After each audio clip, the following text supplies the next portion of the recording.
star Bill Bixby was born Wilfred Bailey Bixby in San Francisco on January 22, 1934. Bixby was the only child of Wilfred Everett Bixby II, an executive with an import-export company, and Jane Bixby, a fashion consultant with an upscale department store.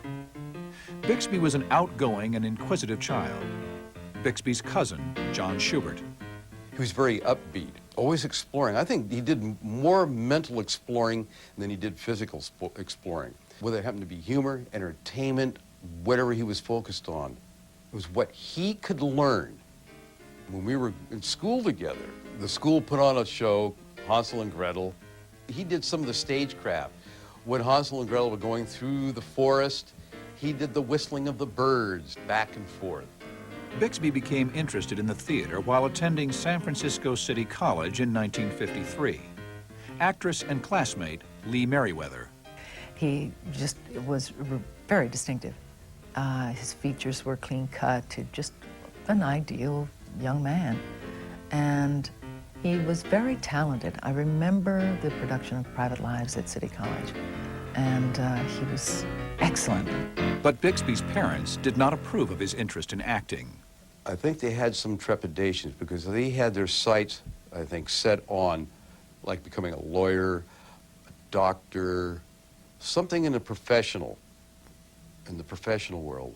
To please his parents, Bixby enrolled in a pre-law program at the University of California, Berkeley in 1955.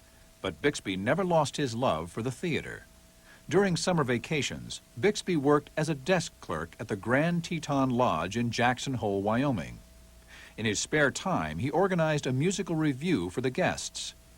After 3 summers at the resort, Bixby made a decision which changed his life. 4 credits shy of his degree, 23-year-old Bixby quit school and joined the Marines. He was getting close to draft age. Back then, every male at some time or other had to do military service. Bixby's service lasted 6 months. Bixby used his mustering out pay to take his first crack at a Hollywood career.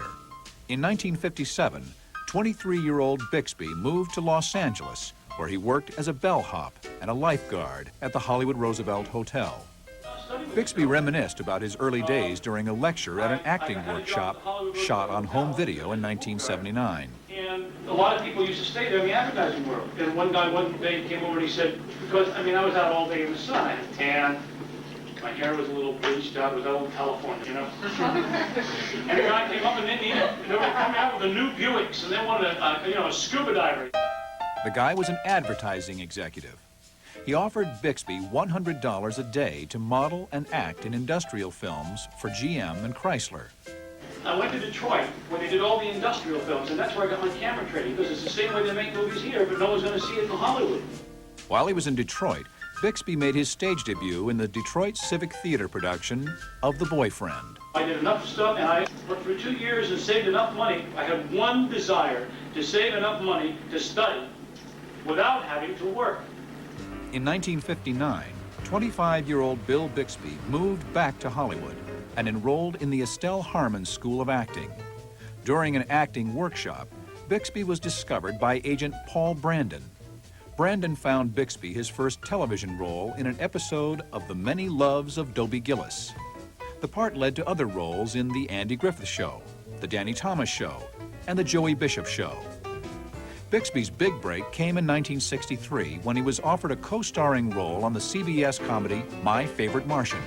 Bixby played Tim O'Hara, a newspaper reporter who befriends an anthropologist from Mars, played by Ray Walston. Working with Ray, for me, was always a meaningful experience. He let me take chances, but none so great that I'd make a big enough error to hurt myself in the business. As we got into the shooting, most of all, he revealed that he was extremely ambitious, very ambitious, and that he was determined to succeed at any cost, and he would say that.